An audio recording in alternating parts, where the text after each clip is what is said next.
Bah Congolais de tous bords. Bah Congolais de partout. Beau se préparer. Rendez-vous Eza Moko. Le 15 septembre 2026. Biso Nyoso. Congolais et Congolais. Biso Nyoso. Dans les 145 territoires, il y a la République démocratique du Congo. Tokoza la marche pacifique convoquée par la C64. Organisée par la C64. Pour la Koloba, non à changement de la constitution.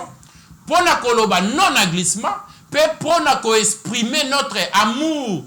Pour défendre notre constitution face à un projet illégal, antipatrique et diabolique. Il y a qu'à changer la constitution. Où est porté par l'ennemi de la République démocratique du Congo. Pour la biso ba Kinois. Kinoise et Kinois. Bana ya Changu. Bana ya Mwamba. Bana ya Lukunga. Bana ya Funa. Biso nyoso ya Kinshasa awa. Point de site na biso ekozala palais du peuple.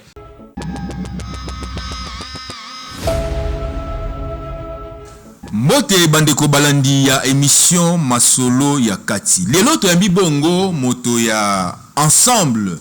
Kombo na ye ndeko Kilosho Museme azali bongo membre ya parti politique ensemble ya ndeko Moïse Katumbi. Ndenge kaka boyebi moi nungu ezali na kati ya parti politique wana. Nde tozali kolinga to yeba. Qu'est-ce qui se passe en réalité? Parce que tout le monde qui porte parole ya parti politique wana koleka na etando ike pona koloba ete moto oya ko manquer respect na ndeko Olivier Kamitatu ye akoyeba bongo na ko manquer pe respect. Kasi batuna ki ye atande ko Moïse Katumbi alobi bango nyonso ache bango na kati ya sac moko. Mais comment on porte parole ya parti politique ya Moïse Katumbi aleka alo makambo ezali ko kendeneti na ko manquer respect na ndeko Moïse Katumbi ezali likanisi oyo etungisi pe bandeko mususu. Kasi yango wana to yambeli bino ndeko Kilosho Museme. Mbote ndeko Kilosho. Mbote ndeko Kamanda, merci beaucoup pour l'occasion ya invitation na peso pe félicitations par rapport à plateau kitoko oyo sali la biso. Na pesi ba iko moma ni nyonso mbote na pesi en particulier ba ndeko oyo ba na partie est oyo ba souffrir à cause de la mauvaise gouvernance ya ba ndeko ya IDPS. Parce que nous devons le dire. Si aujourd'hui il y a l'agression rwandaise, si aujourd'hui il y a la rébellion, c'est parce que politique sécuritaire, il y a bandeko, il y a IDPS, politique sécuritaire, il y a gouvernement, il y a régime, il y a président Félix Tshisekedi et ça malamuté. Parce que une nation, ceux qui basent dans la politique sécuritaire, il y a malamu, rébellion et causalité, agression et causalité. Tukukota penza na mozindo ya situation ya est. Tukukota na mozindo ya makambo okoloba wana kasi Yambo, Tonito Yebanano, qu'est-ce qui se passe en réalité na kati ya parti Nabino ensemble? Est-ce que Tokiko le balelo que parti ya Moïse Katumbi et Koufi, Topé Kabouani Libela? Non, parti à président Moïse Katumbi, le futur président de la République est Koufi. Il y a eu des divergences de part et d'autre dans le réseau, dans les médias. Et présentement, bah organe ya parti bah déjà saisi ou incessamment bah voyez bah couper sa bah orientation par rapport à bah propos qui de part et d'autre. Mais par rapport à la réalité, ce que je peux rappeler à nous membres du parti Ensemble pour la République et à la population congolaise qui les partis Ensemble pour la République c'est un bateau. Les partis Ensemble pour la République c'est un bateau qui est sous le leadership d'un capitaine nommé le président Moïse Katumbi Tchapou. Le président Moïse Katumbi Tchapou mérite respect et honneur. Les partis ensemble, comme un bateau, il y a l'équipage, le secrétariat général, les directoires et d'autres organes du parti. Et comme boussole du parti Ensemble pour la République, c'est notre idéologie nommée le libéralisme social. Donc, les partis Ensemble pour la République fonctionnent normalement et je conseille à tous les cadres, y compris à moi-même, que nous puissions rester focus sur l'essentiel parce que nous devons gagner les prochaines élections. Mais si votre parti fonctionnait normalement, à la présidence.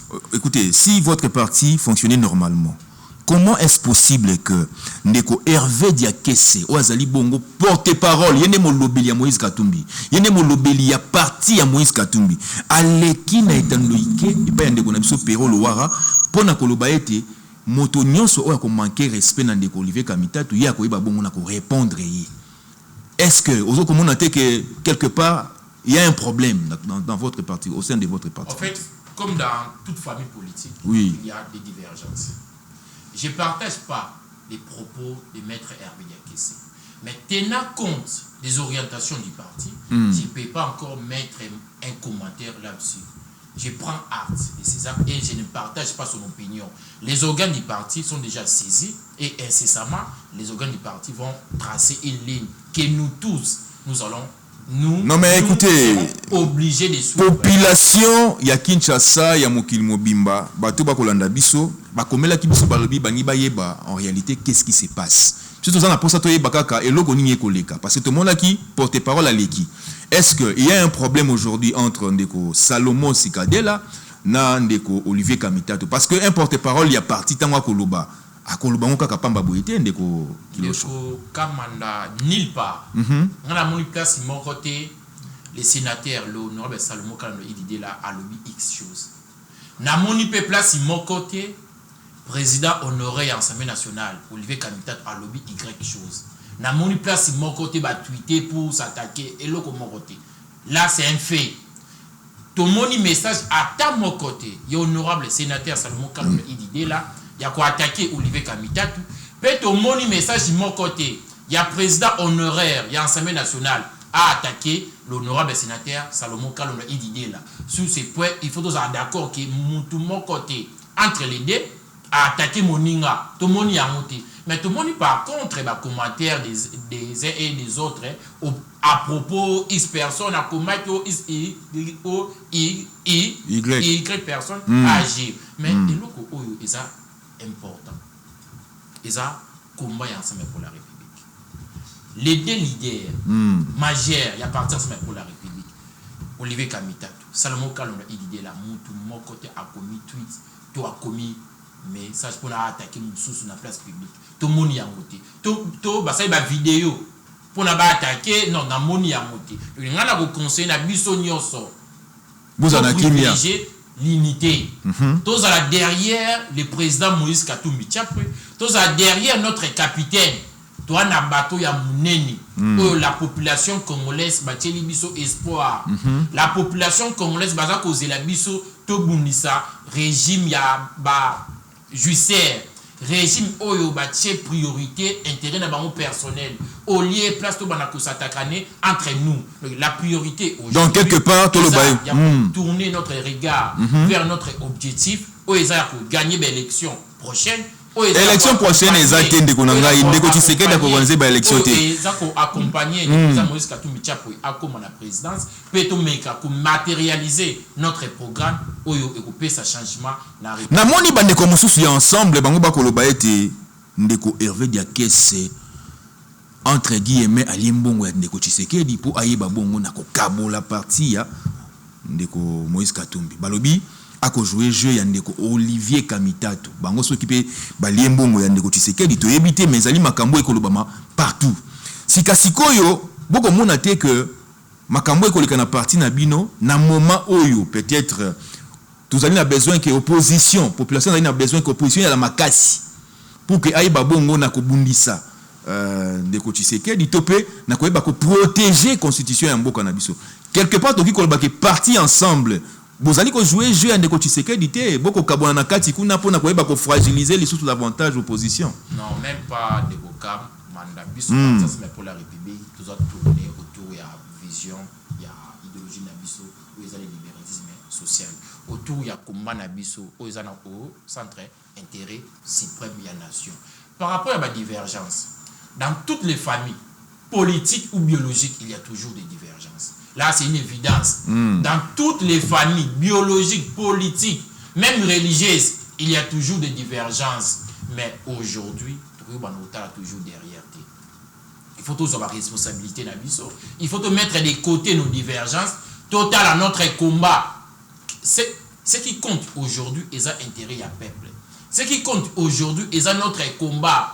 Tous réunis aussi à partir de pour la vie. Pourquoi? Parce que ton image Kozala n'a parti pour la République autour il y a idéologie, il y a vision de Moïse Katumbi, libéralisme social, autour il y a Jonker Nabiso, notre capitaine, le président Moïse Katumbi, autour ça y est, programme na biso o to pesa ye bénédiction na biso force na biso amema biso na changement le tout va na ko tourner autour ya ba divergence na biso et ba organe ya parti ba déjà saisi ba zo travailler ba remettre un peu ko harmoniser ko luka kimia parce que le président Moïse Katumbi Tshapwe yemoko aza pacificateur aza un démocrate donc tu finis par trouver une solution mais pour le moment tous a focus l'essentiel focus notre combat focus l'intérêt suprême de la République démocratique du Congo. Intérêt suprême de la République démocratique du Congo. Bon, na moni olingi penza ko lobela makambo ngo te ya ya nungu eza la kati.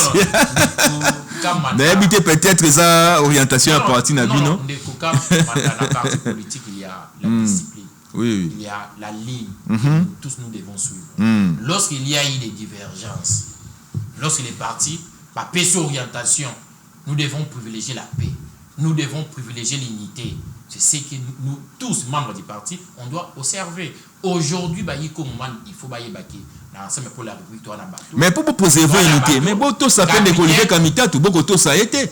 Balobi ndeko Salomo, à côté d'abato bafinga ndeko Olivier Kamita tout et le qu'on a pensé d'aller le malamu te parce que tout le monde qui ndeko Daniel Safa Lobaka déjà moi kala que pour naye ndeko Moïse Katumbi kimia na yewana pour naye ndeko Katumbi ali penza politicien te selon ndeko Daniel Safa mais beaucoup banga te ke bato balungwa mingi na parti na bino ndeko kamanda par rapport à propos ya lokuta ya ndeko Daniel Safa Daniel Safa azaki élu député na plateforme ya nani ya président Moïse Katumbi Tshapwe nani oyo apesa chance na ndeko Daniel Safa comme député as un candidat c'est le président Moïse Katumbi Tshapwe ceux qui ont quitté parti politique il faut qu'on ait en place oyo outa ça plus de 5 ans d'appartenance pour la République pourquoi aloba ba maloba wana te ba maloba mo ya lokuta monene ndeko Daniel Safa azan nzambe ya lokuta ye a vivre na esprit ya mafinga ya lokuta par rapport à ma propos déplacés ou à tenir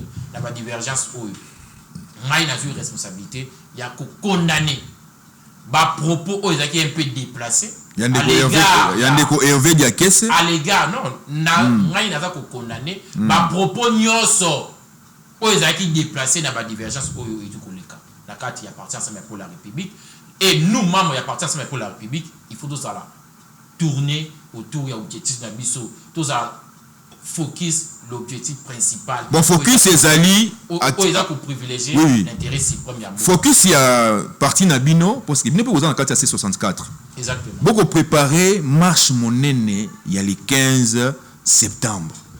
Est-ce que, beaucoup bangate que présidium, il y a 64, bah, on a changé l'histoire parce que, ma casse n'a pas changé la date, parce que la date marche après tant que na Burundi ba changer l'issue est-ce que boko banga te que ba changer l'issue date parce que population comme Kolemba bino hein Neko Kamanda après plusieurs réunions ce que j'ai fait confirmer à la population congolaise en particulier aux Kinois le 15 septembre 2026 il aura bel et bien marche quel que soit le cas la C64 va organiser sa marche pacifique le 15 septembre 2026. C'est marche pacifique beaucoup organisé. Notre marche est irréversible. Pas de report. Là, je confirme au peuple congolais. Voilà le report réalité. 64 a reporté marche il y a le 15 septembre. Qui n'a pas dit du peuple pour nous exprimer notre désaccord dans le projet Yamabé pour changer la constitution. Donc, vous êtes contre le changement de la constitution. Notre amour dans la constitution n'a parce que changement de la constitution est un coup d'état contre les institutions. Mais ceux qui bango moko batu ya pouvoir, ceux qui bango batu pouvoir bangi ba organiser coup d'état constitutionnel, il y a pouvoir na bango. Ma ben abini boko mona yali wa. Non, biso to ba garder ya ordre constitutionnel. Nous ne pouvons pas accepter qu'un groupe de gens ba ya ko simba constitution. Constitution est bien privé ya IDPST. Est bien privé à famille Tshisekedi. Est bien privé ya union sacrée. La constitution est bien commun ya ba iko momani nyonso. La constitution est tracée la ligne à suivre. La constitution est opé sa biso makoki ya kozana ba institution oyo ba censé européen sa ba solution na ba différents problèmes ya ba iko momani. La constitution est permettre la République démocratique du Congo de s'organiser lorsque un groupe de gens pour leurs intérêts personnels bazolinga ba simba constitution pour na ba comme ça les peut-être c'est que empereur il y a République démocratique du Congo. Pour n'avoir assassiné les bisous, notre démocratie, raison pour laquelle nous, étant que démocrates, nous, étant que gardiens, il y a ordre constitutionnel de l'Obiboye. Moutou, mon côté, personne, aucun citoyen, a la constitution na biso. Aucun citoyen ou groupe de gens, bakoya pour n'a pas changer constitution, pour n'a pas demeurer éternellement. Mais ndeko tu sais que Dazo Linga que a renvoyé justement question à la population à travers référendum pour population yé moko e banko décider. Est-ce que les canisiwana yali malamu to yali malamu? Non, ndeko kamanda la République est gérée sur base de tests. Et notre test mère est à la constitution. Na kati ya constitution, d'autres lois et tirara source na yango. Loi référendaire, elles ont l'obligation de tirer source wapi na kati ya constitution. Qui dit la constitution? La constitution est que le peuple peut s'exprimer indirectement et directement. Indirectement via Belinae.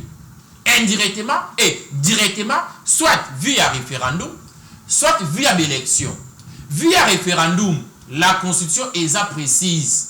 Et ça va matière oyo, nous, peuple congolais, nous pouvons aller au référendum pour s'exprimer.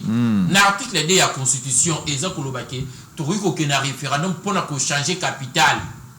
L'article 214 est nous pouvons aller au référendum pour la modification territoriale. Et la dernière matière est l'article 218.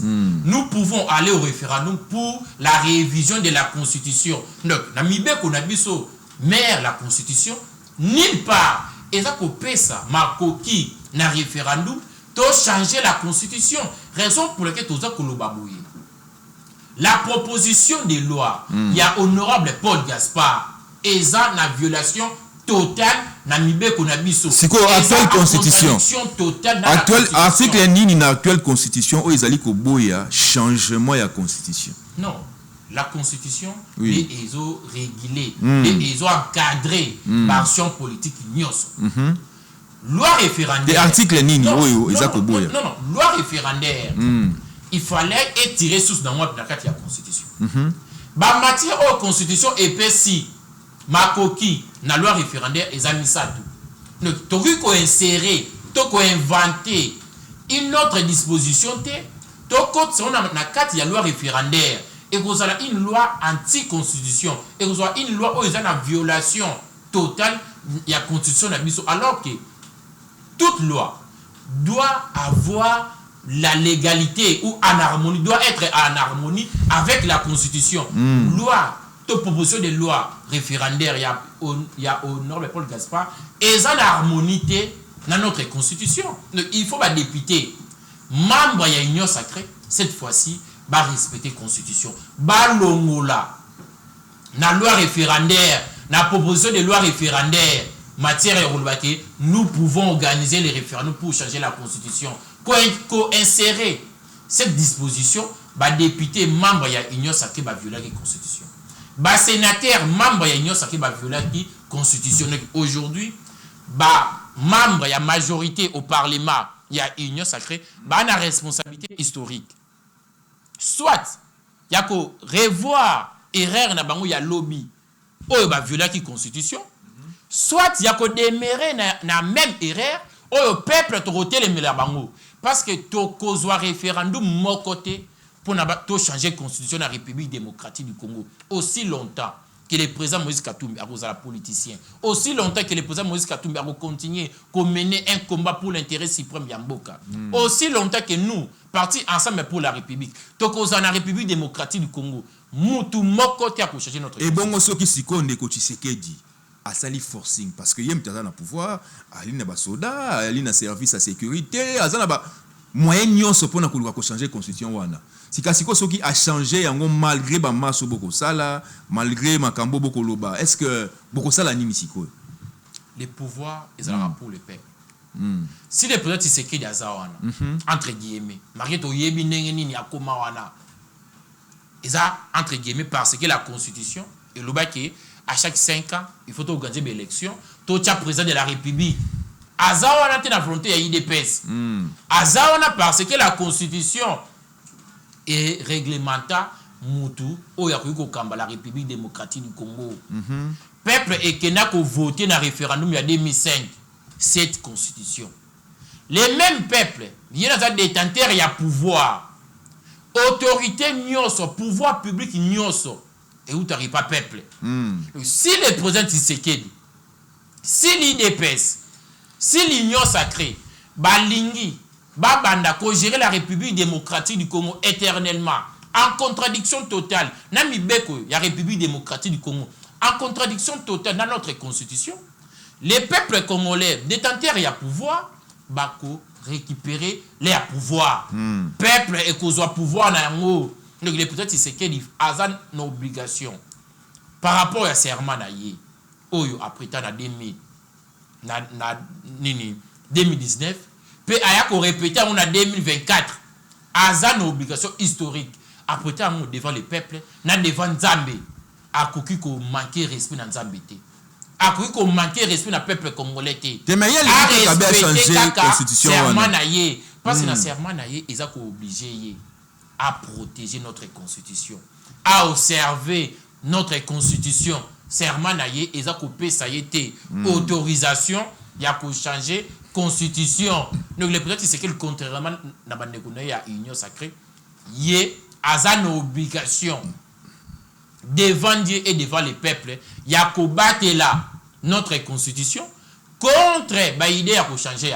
Et bon, on sait que tu as une loi référendaire ou tu as un référendum et que population andimi na eko changer constitution wana siko bino bolo balisu sunini parce que wana ko zala ke peuple ndé muto andimi changement de constitution ndeko kamanda nous ne pouvons pas organiser un référendum illégal.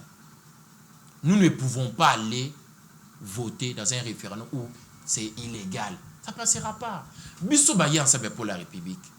Derrière la vision du président Moïse Katumbi. Le président Moïse Katumbi a banab bitumba o ya constitution il y a longtemps. À télé même il y a troisième mandat, il y a président Yakala.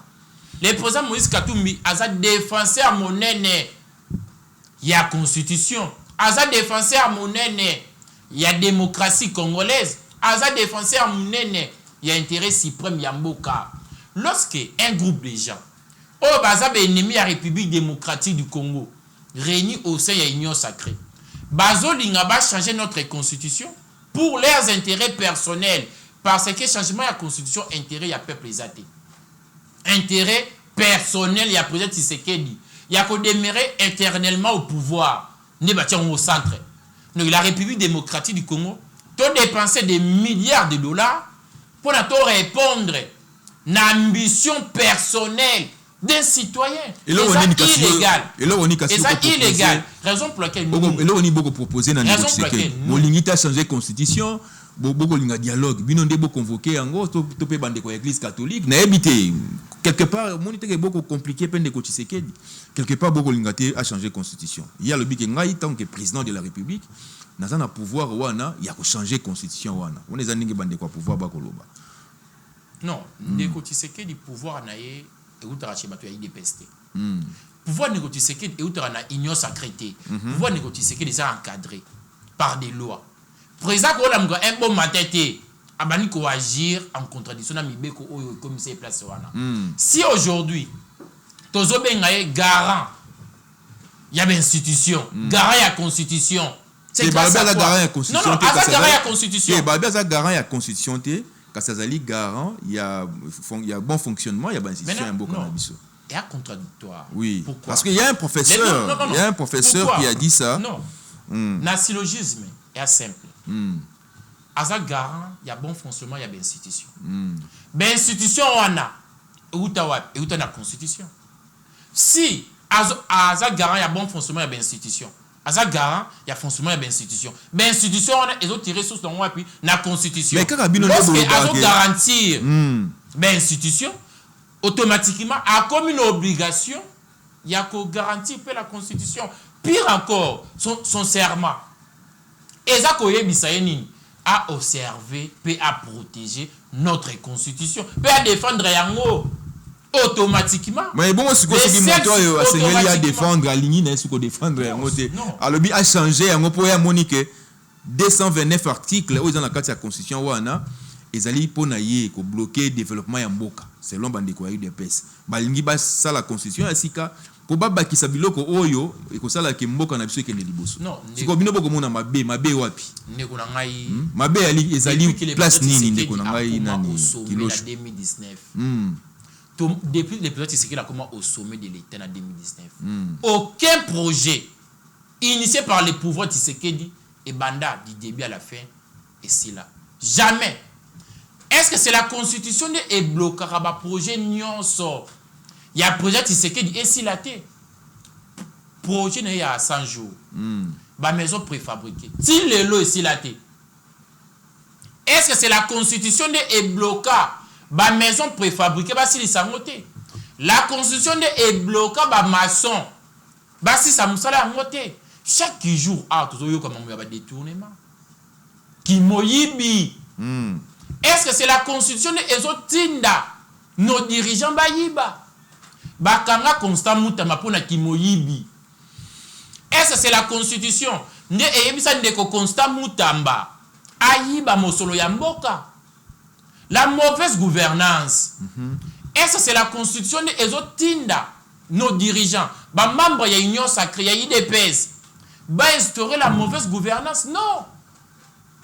Est-ce que la constitution est Ndeko Daniel Bumba a kocha bopeto te na vie posa Kinshasa?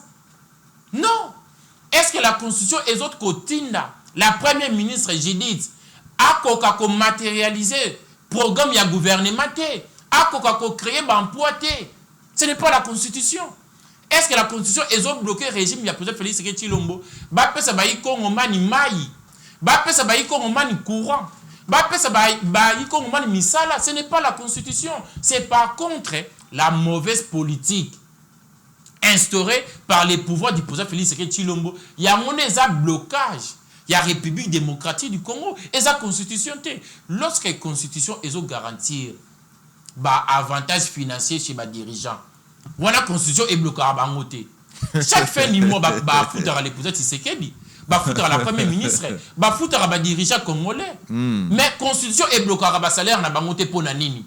Avantage na bango financier, constitution est bloquée à bangote pour nanini. Bon, si quoi yote betanon masolo ya dialogue. Tomoni C64 wazala ki bongo ko défendre d'abord ko boya changement de constitution. Tant on de ko Tshisekedi alobi kaka à organiser dialogue tant yambi ba évêque tout monde bo sepeli bande ko C64 agité ba komi ko senga dialogue. Maintenant là dialogue yango bien que bo sala ki m'entend na bino timokolo le 15 août date wana eleki ndeko Tshisekedi nanu pe a convoquer dialogue te akoloba pe eloko moko te to komona na ngambo kuna ya union sacrée bato bakoloba ona balingi nanga te balingi kabila te. Sikasikoyo bino dialogue yango wana bokoluka bokende na dialogue bolingi bo discuter nini na ndeko Tshisekedi? En fait ndeko Kamanda la République n'appartient pas à un camp. La République appartient à nous Congolais, nous tous sans exception. Pourquoi les lots toujours le dialogue? Toujours le dialogue parce qu'il y a une crise. Cette crise, elle est la conséquence d'une mauvaise politique qui est instauré par nos dirigeants actuels, les pouvoirs des présidents Félix Tshisekedi Tshilombo. Maintenant, le Kola Congo est à Moutouté. Le Kola Congo est à Bissonio, Sotolobi Boye. Bisso est à républicain, étant qu'il est démocrate, étant qu'il est gardé à ordre constitutionnel, étant qu'il est esclave, il y a intérêt suprême Yamboka. Il faut Bisso tout au fanda. Dialogue européen, ça Bisso ba solution. To mec un peu ko conjuguer ba idée na biso ba effort na biso pour na to pallier na ba différents problèmes oyo la République démocratique du Congo et autres traversés. Dialogue wana o biso to lingi et kozala organisé par les pouvoirs Tshisekedi. D'abord lingi Tshisekedi a convoqué dialogue o biso ensemble pour la République. Na ba ndeko na biso ya C64 to lingi et ça dialogue oyo e kozala organisé et par les pouvoirs par les pouvoirs Tshisekedi. Dialogue oyo ekozala organisé via une médiation indépendante. Il y a toujours proposé médiation ya Senko na oyo ya ECC.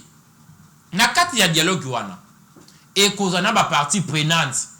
pouvoir Tshisekedi et cause la parmi ma partie prenante, il y a dialogue. Donc aya loko la partie à prenante. cause de la partie prenante et non organisateur. À cause de la comme partie prenante. Maintenant il y a convoqué dialogue. Kaka yé même convoqué dialogue. Biso pe opposition. Oui. Opposition mobima sans exception. Tokuzana dialogue wana. Na ba yi société civile tokuzana dialogue wana. Mais bato ya pouvoir bazo boya. Par rapport à convocation. Par rapport à convocation. Nandeko Kabila to yebite soki. Bandeko ya pouvoir. Bino pe position na bino ezali. Bandeko ya pouvoir baza komikosa. Baza kosala effort ya komikosa conscience na bango. Eloko oyo eza koleka na loi. En d'autres termes ezani. Eza dialogue. Donc entre pouvoir na ba M23 bazo dialoguer déjà batiko kosa biso. Donc bango ba dialoguer na bango officiellement pouvoir ya IDPS bazo dialoguer na ba M23 ça fait plus d'une année. Batiko kosa ba ikongomani eza biso te bayi C64 ne tozo ba ke M23 ba ya bango mo ba dialoguer déjà na do ba sala rani ne tozo lo bazo dialoguer ba dialoguer na do ba signer même ba protocole d'accord. Et ça va faux débat. Pouvoir hier nous disait quoi? Dialogue au salé maté. Donc il faut tout mettre ça dans le langage de pouvoir. Est-ce que bazo tirer les choses en longueur pour ba mema binoti na 2028 tant mandat négocier là pour peut-être ba organiser transition, je sais pas. Non, Marambu idée à pouvoir si il pense que toko glisser mais ça m'a soutenu la République démocratique du Congo. Mutu ozo penser, to bato ozo penser que ba mema biso malem tina 2028 et par après ba convoquer dialogue. Non. Biso la C64 biso ba y ensemble pour la République derrière la vision du président Moïse Katumbi Tchapwe glissement et que ça les massous soutient la République démocratique. Mais élection 2028 élection parce que ndeko Kadima yemoka lobaki yangoke azana difficulté à organiser mais obligation c'est quoi mon loyalité soki mon loyalité c'est quoi ba ndeko opposition bolingi siko ndeko Tshisekedi asalani azana makokite soki azana ba moyen te organiser ba élection en 2028 démission ezala a déposé des missions. Attention qui a démissionné. Est-ce qu'il y a un monde qui a la solution? Non, tu reçois mutu. Ou vous capable d'organiser l'élection en 2028. Organisation de l'élection en 2028, ils ont obligation de commanda. Ils ont obligation. Il y a qu'organiser l'élection dans les délais. Donc ce que si combat à la constitution, beaucoup na combat à respect à ya mandat. Ndeko commanda. Comment on a mis ça clair? Comment on a mis ça clair? Lorsque tu le baki, ba changer constitution té.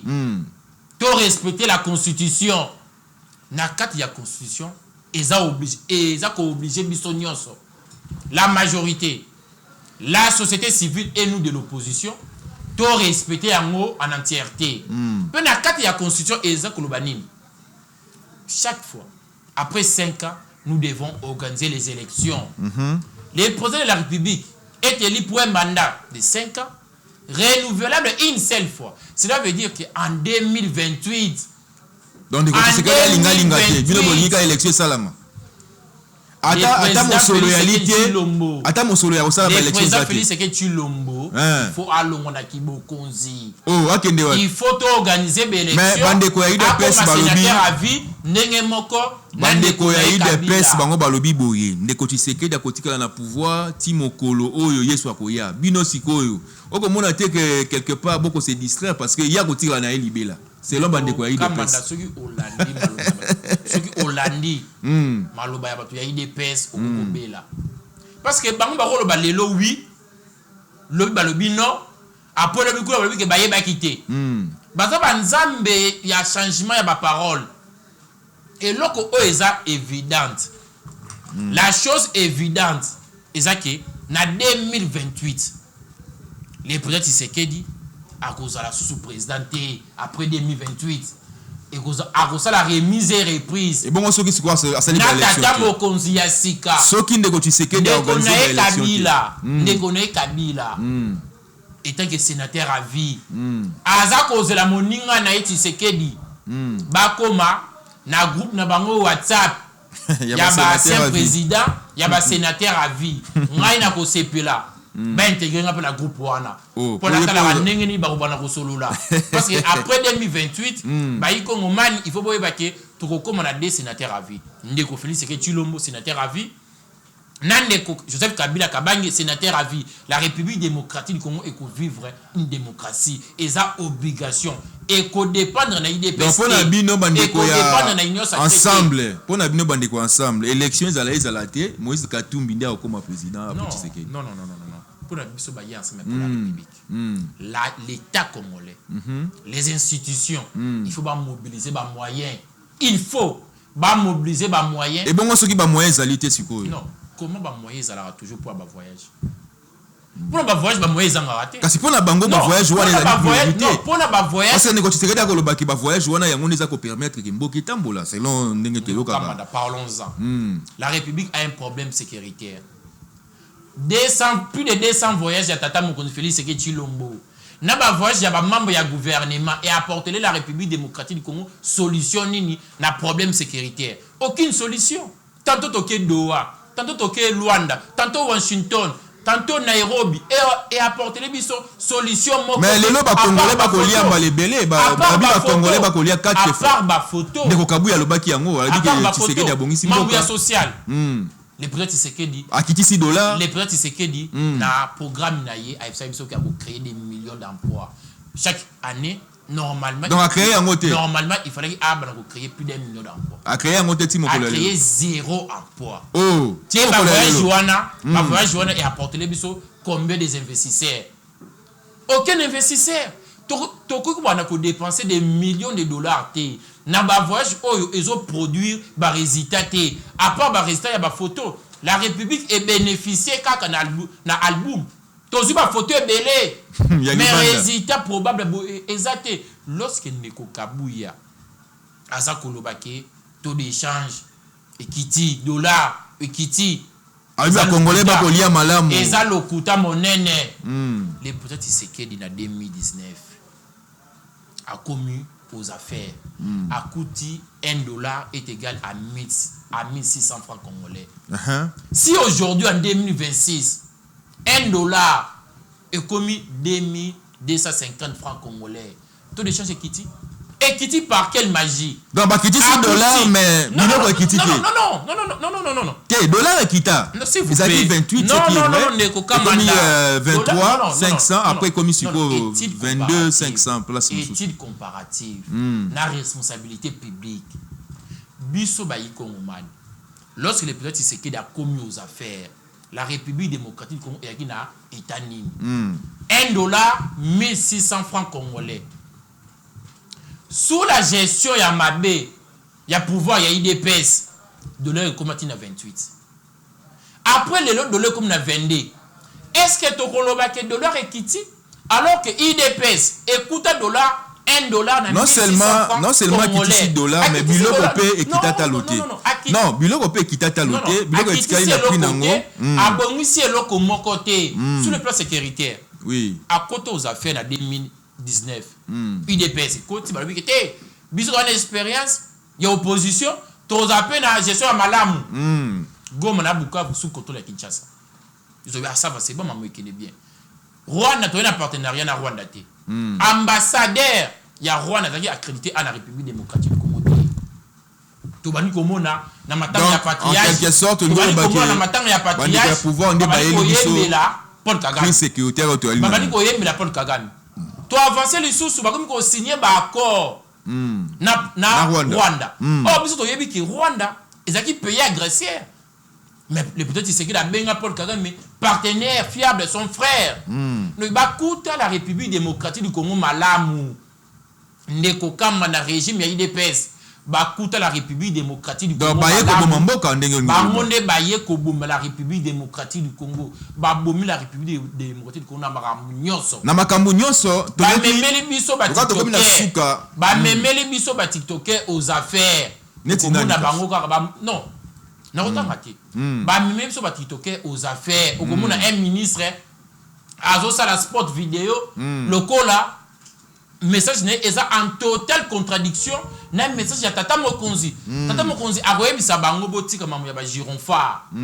Botika mamu ya ko bache ba plaque na bino. Mais chaque jour bakoyoka te ba gironfa bazoto ça même pas mokonzi ya mboka bato mobimba bazotravaille na le président Félix Tshisekedi Tshilombo mais bato ça membre ya gouvernement mais bato ça le président Félix Tshisekedi Tshilombo ah mais ça c'est grave ça membre ya gouvernement bato ça ba décision ya président Félix Tshisekedi Tshilombo te depuis ayebisa bango botika ba gironfa bapekisa bango ba sens unique bayoka bapekisa ba moteur na Gombe okota na ba sens inverse si lelo ba moteur ba kota na Gombe l'état eza sous la substance na yango te IDPS ba dépouiller substance ya l'état impose sa décision mais l'état aujourd'hui azako kokasu ko imposer décision na azako kokasu ko imposer décision na yote ndenge otu koloba l'état congolais ali vraiment na moi défaillance ya makasi kasi nalingaki tolobela pe makambo etali comportement ya bandeko ya force du progrès milice oyo force du progrès makambo obo bakosala ba acte bango bazali ko poser na mituna kaka question est-ce que basalaka yango na sous bénédiction ya ndeko Tshisekedi basalaka yango pona ko soutenir régime ya ndeko Tshisekedi ou bien basalaka yango na inconscience parce que bandeko oyo ya force du progrès na monaki dernièrement ba menacer parti politique non siège ya parti politique ya ndeko Prince Penge comportement wana e ali malamu te botika makambo ya ko menasaka batu ko betaka batu parce que un jour ndeko Tshisekedi akozala suna pouvoir te bino bato bo betaka batu peut-être pouvoir ngo mikolo ezali ko kende bozo ko zwape mato bo gagner pe vi malonga te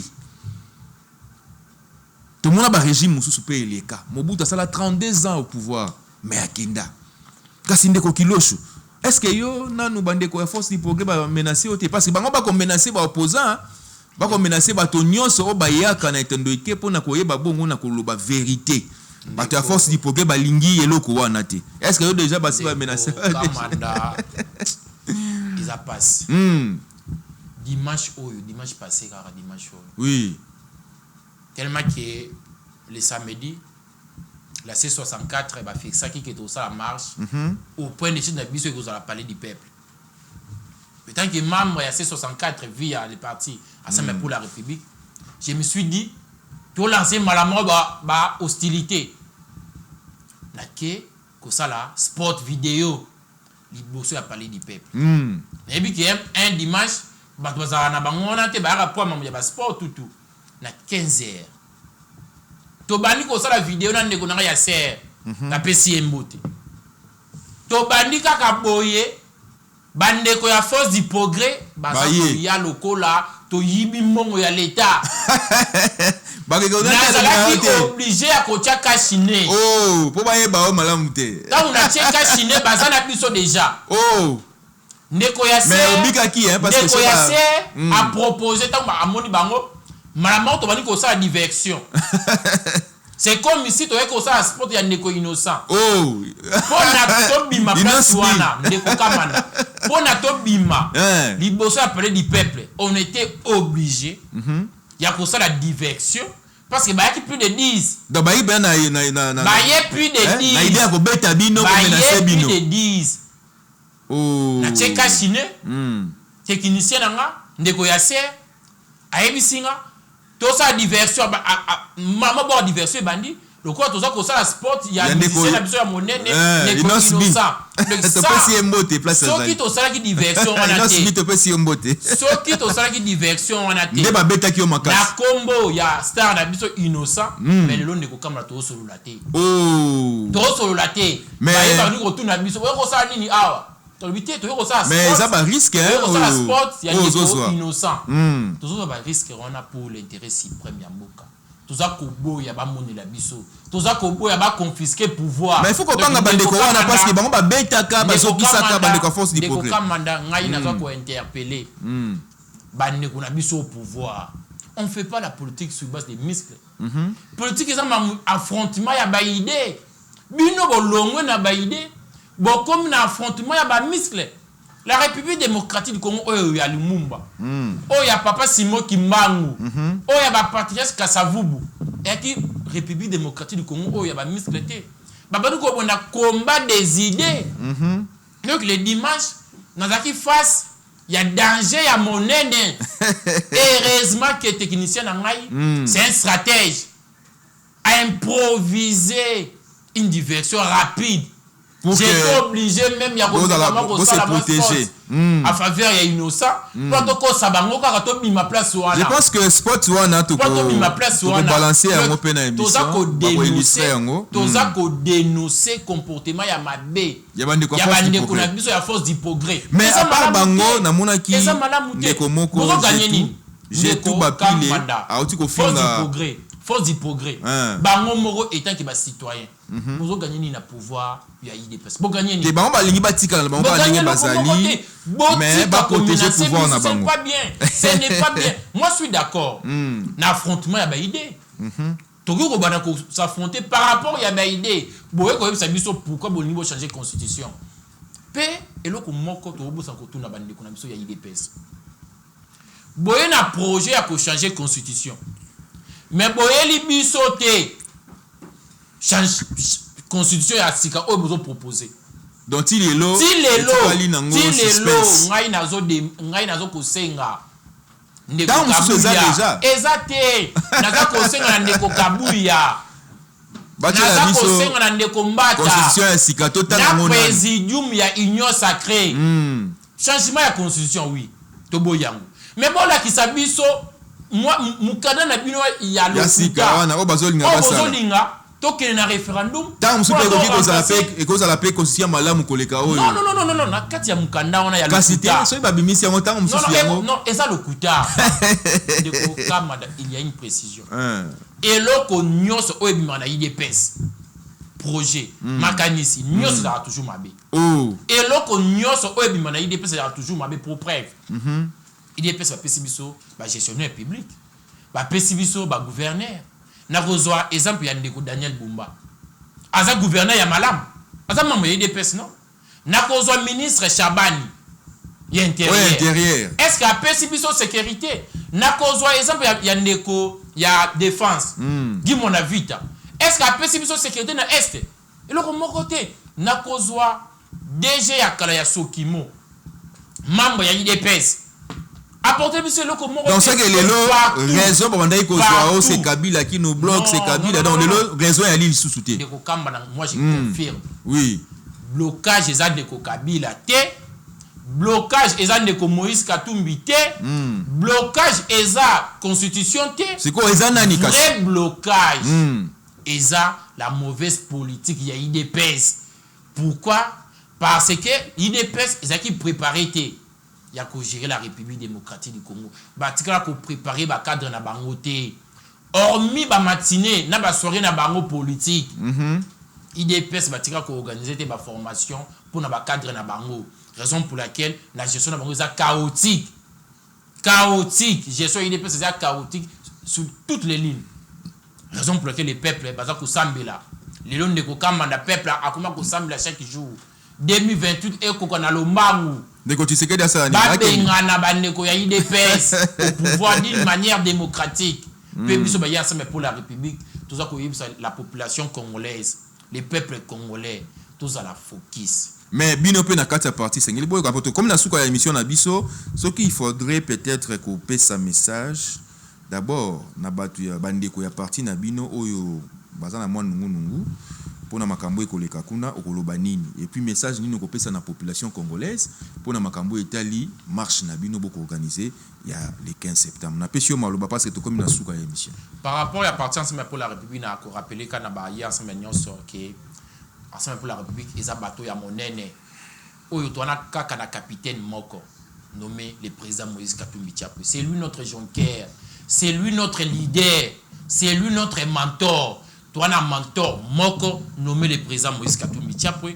Toi, un capitaine moko na bateau ya monene oyo ezali ensemble pour la République nommé le président Moïse Katumbi Tchapwe. Mais tous un équipage. Tous un équipage ya monene oyo eza composé par les organes et les animateurs ya ba organe wana oyo nous devons co-respecter bango nyonso. Pe toza na boussole na biso oeza idéologie nommée le libéralisme social biso nyonso il faut toza autour ya combat na biso oeza le bien-être collectif biso toza na pour na topé ça ba solution na ba différents problèmes ya ba Congo man et pour finir na ko continuer pe na ko benga ba Congolais de tous bords, ba Congolais de partout, bo se préparer. Rendez-vous eza moko le 15 septembre 2026. Biso nyoso Congolais et Congolais, biso nyoso dans les 145 territoires, il y a République démocratique du Congo.